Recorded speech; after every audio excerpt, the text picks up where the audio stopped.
Hello and welcome back to my kitchen. Today I chose to present to you something that I did not even expect it to be this nice. It's an apple crisp. I'm not a big fan of apples, just to let you know.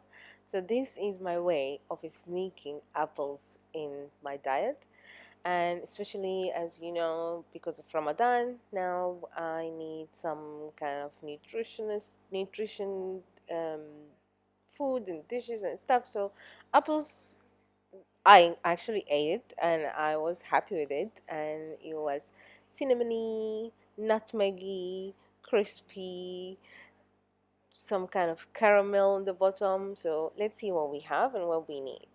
So I had one apple that was laying down in my fridge forever. I just needed to use it, so I decided to make this. And also, it's quite a big apple, so if you have small ones, then you can actually use 2 apples or 3 apples. You can double the recipe, of course. I have some cinnamon, nutmeg, 1 tablespoon, I think, of all-purpose flour, and some um, brown sugar as well as a lime. If you don't have brown sugar, you can definitely use white sugar, but just brown sugar helps with the caramelization of the apples. So I prefer to use it. You can use any type of brown sugar. Okay, you need to peel the core, cut the apples, and then mix them into the sugar and the flour. And we're also going to add the lime juice because it's gonna help prevent apples from browning. And we're going to also add the spices, the ground cinnamon and the ground nutmeg. Going to let this mixture or the apple stay in the mixture for around 30 minutes because we need that caramel water that is going to seep out of the apples. So, after 30 minutes, I have some butter here, room temperature butter. You don't want it to be too melty or too much melty or too much hard as well. Like just somewhere in between because it's going to help with like crisping everything. So I added brown sugar again to the butter, and now we are going to add all-purpose flour and oats.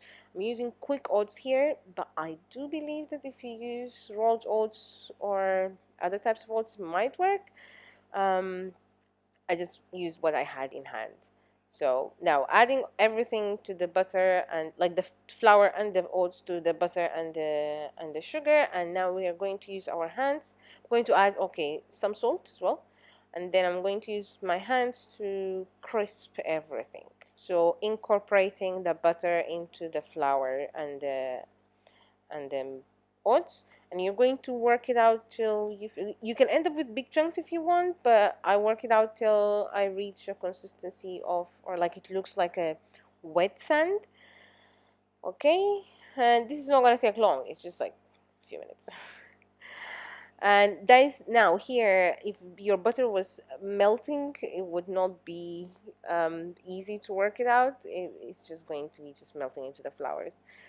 Anyway, I prepared my oven dish with some ghee. You can use butter as well, like at the bottom. And now you're going to just put the apples into a layer.